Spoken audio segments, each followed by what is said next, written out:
This is the Lone Crater YouTube. We hope this video helps. In this video, I will explain how to play King of Kings on piano.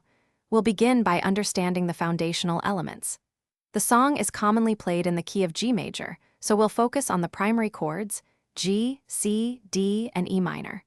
Practice transitioning smoothly between these four chords, ensuring each change is clean. Use a metronome set to a slow tempo, perhaps 60 beats per minute, to build a solid rhythmic foundation. This will help you establish a consistent feel for the song. Now let's dive into the melody and rhythm.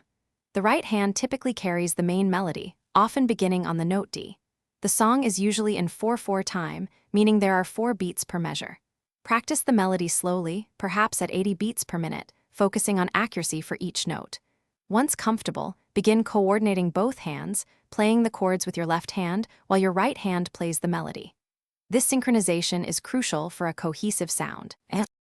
Adding dynamics and expression truly brings the song to life.